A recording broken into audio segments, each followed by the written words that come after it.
Donc on va commencer l'intervention du président. Donc d'abord je veux saluer Madame la vice-présidente du conseil départemental chargée de la protection de l'enfance et de la commission permanente, chère Marie-Claude. Madame, elle m'avait dit qu'elle serait là ce soir, Madame la lieutenant Virginie Fouin, commandante de la communauté de brigade de la gendarmerie Cadillac-Podensac. Monsieur le commandant, alors Jean-Luc Olivier, chef de corps des sapeurs-pompiers de Cadillac-Bégueil, devait être avec nous ce soir, mais il n'était pas trop bien, donc il est remplacé par son lieutenant, le lieutenant Rousselon.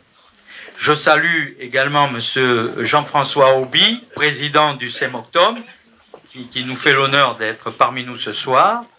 Madame la déléguée territoriale de la Chambre des métiers que j'ai vue tout à l'heure et de l'artisanat, chers élus, chers partenaires, chers agents, mesdames et messieurs. Permettez-moi de vous présenter mes meilleurs vœux pour 2024. Nous nous retrouvons ce soir dans cet esprit de travail ensemble qui caractérise tellement notre collectivité. Cette traditionnelle cérémonie des vœux nous permet ainsi d'évoquer les projets communs et nos défis à venir. C'est toujours un immense plaisir que de me tenir à cette occasion devant vous pour dresser le bilan de l'année écoulée et pour projeter demain. Notre collectivité a marqué des avancées significatives dans différents domaines, qu'il s'agisse du service à la population, de l'environnement, de l'aménagement ou encore le développement économique de notre territoire. Une année 2023 différente des autres, pleine de transformations, avec notamment l'arrivée de nombreux agents à des postes clés. Au fil des mois, nous avons su redéfinir des postes stratégiques et renouveler une bonne partie de nos services fonctionnels. Ainsi, 2023 fut marqué notamment par l'arrivée de 6 chefs de service et de notre nouveau directeur général des services, Laurent Dubreuil. Le renouvellement de certains de nos cadres afin de pourvoir certains postes vacants confirme la volonté des élus de doter la collectivité d'un nouvel élan dynamique et innovant. En 2023, nous avons eu l'occasion de fêter les 10 ans de notre réseau de lecture publique intercommunal. Cet anniversaire a été l'occasion d'un nouvel essor du RLP avec la mise en place d'un projet culturel, scientifique, éducatif et social. L'ambition de ce PCSES, avec ses 35 projets qui seront déployés sur 5 années, réaffirme le rôle essentiel des bibliothèques en tant que service public de proximité. De les doter de moyens supplémentaires à l'exercice de leur mission, de rationaliser le maillage de l'offre de lecture publique sur la totalité du territoire dans le seul but de garantir un accès équitable pour tous à la culture, à l'information, à l'éducation, à la recherche et au loisir, en renforçant ainsi ce lien social si précieux pour chacun d'entre nous. 2003 fut aussi l'année du 2023, ouais, pas 2003, je remontais un peu trop en arrière. 2023 fut aussi l'année du lancement des itinérances de notre maison France Service. Les communes d'Escoussan, Guillos, Illas, Lestiac-sur-Garonne, Podensac, Portès et Saint-Michel-de-Rieuffray se sont ainsi portés volontaires pour accueillir des permanences mensuelles ou bimensuelles tenues par nos 2 conseillères France Service. Ces itinérances ont permis de proposer à tous les usagers du territoire des rendez-vous individuels au plus près de leur lieu de vie. Ils peuvent ainsi bénéficier d'un accompagnement administratif de premier niveau par leurs démarches au quotidien, comme par exemple dossier de retraite, déclaration d'impôt, c'est pas le meilleur, mais enfin c'est faux, ou encore remplir les pré-demandes pour les cartes d'identité ou passeport. Rapprocher encore un peu plus les services publics des usagers, tel a été l'objectif de nos actions pour une démarche qui se veut solidaire et donner le sens aux valeurs du service public. 2023, c'est aussi un engagement en faveur d'un projet de renaturation d'envergure sur le site de l'Aromé. Notre action consiste à prendre en considération les usages multiples de ce site exceptionnel sur le volet touristique, environnemental et de loisirs. Ce projet débute par un abaissement partiel du niveau du lac afin d'assurer la sécurité des habitants se situant en aval du barrage et en limitant la pression de l'eau sur celui-ci, mais également en permettant au cours d'eau de commencer à profiler son futur lit. Ce site naturel remarquable, classé Natura 2000, va faire l'objet de toute notre attention dans les années à venir, afin de mettre en valeur les nouveaux atouts dont il dispose. Au 1er janvier 2023, nous avions pour obligation de procéder à l'extension des consignes de tri. Dans ce contexte, la communauté de communes a procédé au changement des bacs de collecte sélective sur l'ensemble de son périmètre en gestion directe, permettant ainsi d'adapter le volume des bacs à cette nouvelle réglementation. Cela nous a également permis d'harmoniser nos bacs avec les normes nationales, bacs gris et couvercle jaune. Ceci apporte une meilleure lisibilité pour le citoyen et nous assure en même temps des financements de notre éco-organisme sur les recettes liées aux déchets de la collecte sélective. Le service de prévention et gestion des déchets a connu quelques évolutions au fil de l'année 2023, afin de répondre au mieux aux demandes de nos administrés. Ainsi, nous avons augmenté les créneaux de prise de rendez-vous à 3 jours par semaine. Et nous avons étendu l'accueil téléphonique avec une ligne dédiée au service. Les agents ont été spécialisés par portefeuille de communes pour assurer le meilleur suivi des demandes des administrés. Enfin, le nombre de prélèvements de la redevance est passé à 10 pour permettre de mieux échelonner les dépenses des redevables. 2023 a vu l'inauguration de l'aire de covoiturage d'Ilat, à l'entrée de l'autoroute A62 qui relie Bordeaux à Toulouse. Cette aire est bien plus qu'un parking. Les travaux ont été pensés en prenant en compte les défis écologiques actuels, éclairage photovoltaïque autonome, espèces végétales résistantes aux fortes chaleurs, dalles engazonnées et des noues d'infiltration permettant de traiter les eaux usées avant tout rejet dans la nature. Cette réalisation illustre notre engagement à préserver notre environnement tout en répondant aux besoins de notre communauté en termes de mobilité quotidienne. En 2023, nous avons signé la convention OPA-RU-ORI, un engagement significatif en faveur de l'amélioration de l'habitat sur notre territoire. L'OPA, Opération programmée d'amélioration de l'habitat, concerne l'ensemble de nos 27 communes. Les volets RU, renouvellement urbain, et ORI, opération de restauration immobilière, concernent plus précisément les communes de Cadillac-sur-Garonne, Prégnac et Rions. Engagée sur une période de 5 ans, cette opération d'envergure a pour objectif de permettre l'amélioration de l'habitat sur notre territoire.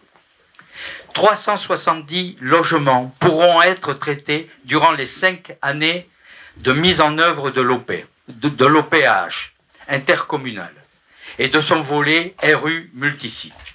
En clair, nous affirmons notre volonté à lutter contre la précarité énergétique, à faciliter le maintien à domicile des personnes âgées ou à mobilité réduite, à combattre l'habitat indigne, à développer une offre locative de qualité et abordable, à lutter contre la vacance des logements, à développer un parc locatif à loyer maîtrisé et enfin, à revitaliser nos centres-bourgs.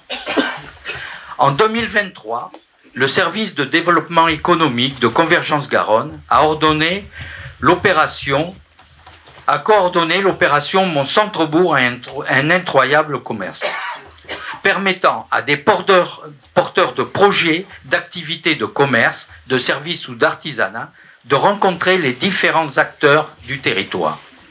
21 partenaires et 30 coachs se sont mobilisés pour accompagner pendant 36 heures de marathon les 10 porteurs de projets participants.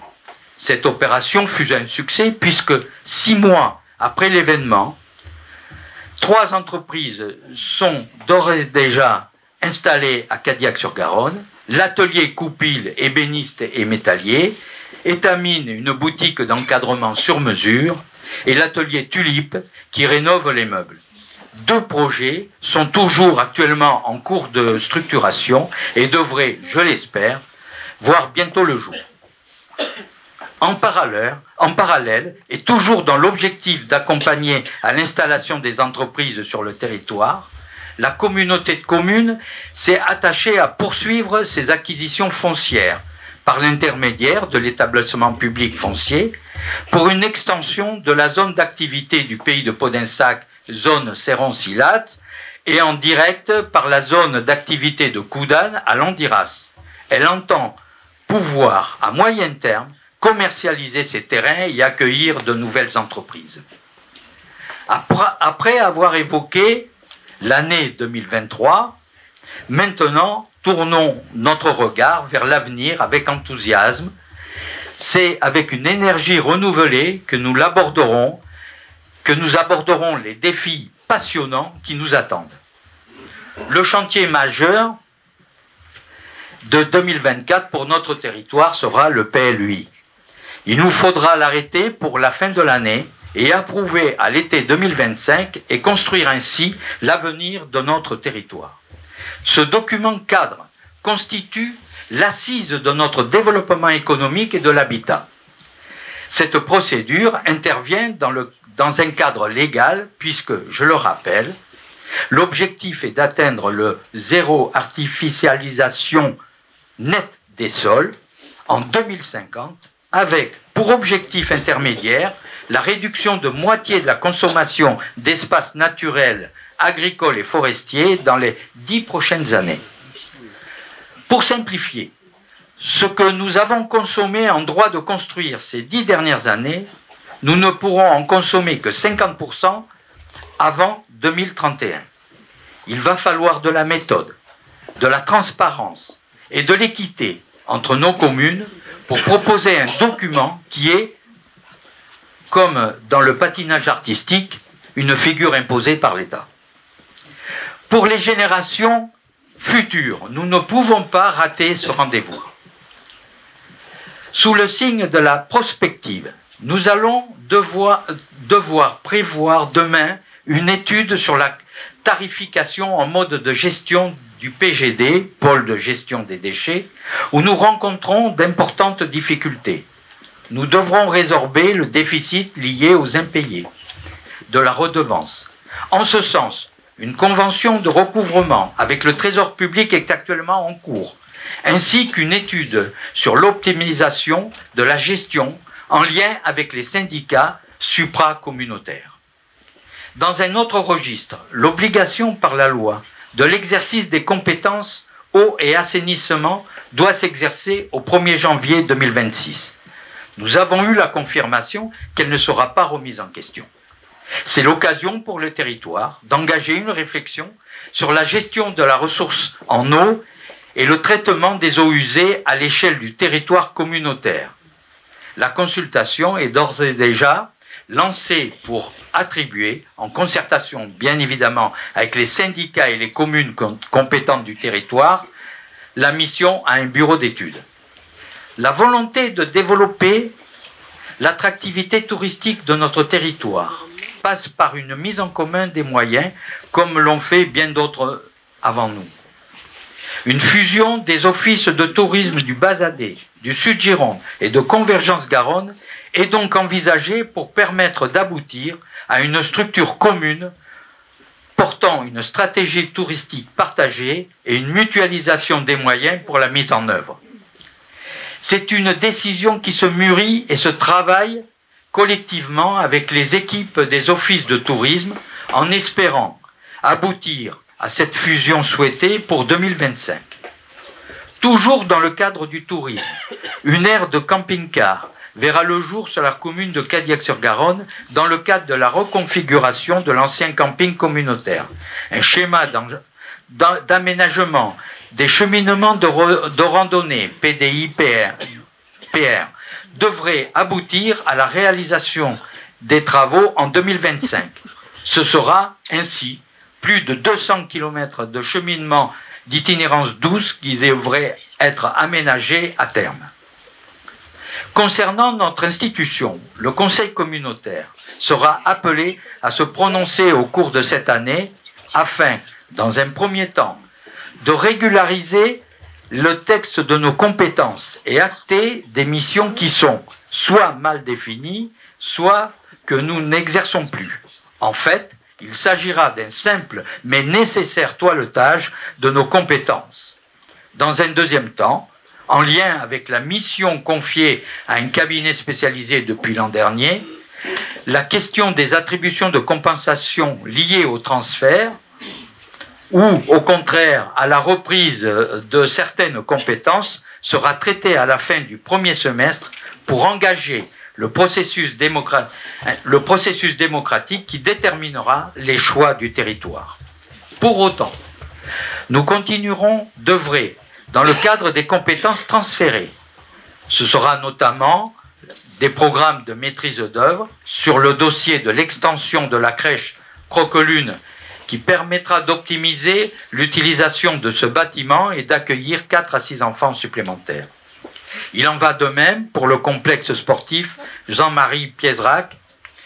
Il a en effet été proposé en 2023 de lancer une étude de programmation relative à la requalification de ce gymnase situé à Cadillac-sur-Garonne, ceci afin d'envisager de moderniser cet équipement vieillissant pour mieux répondre aux évolutions des pratiques sportives et faciliter l'accès des habitants du territoire à des ressources et équipements de qualité.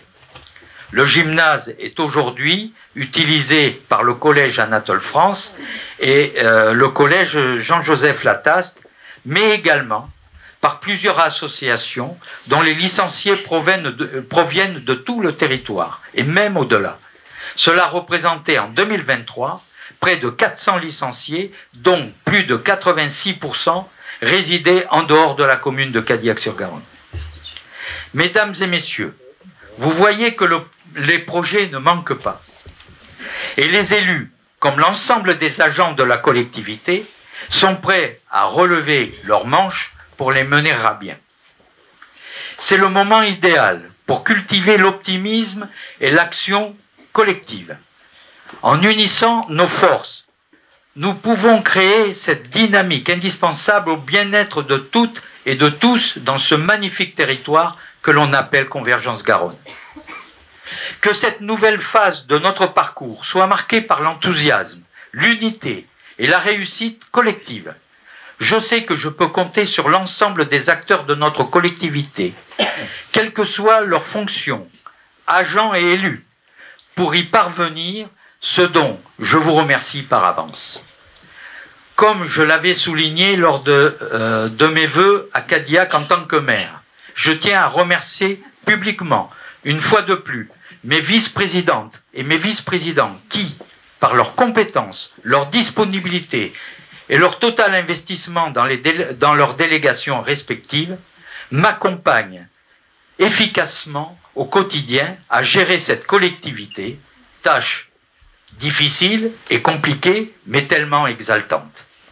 Je n'oublie pas, pour autant, les élus communautaires et municipaux qui donnent beaucoup de leur temps à cette noble cause qu'est l'action publique dans le cadre de leur commune, mais également de la CDC.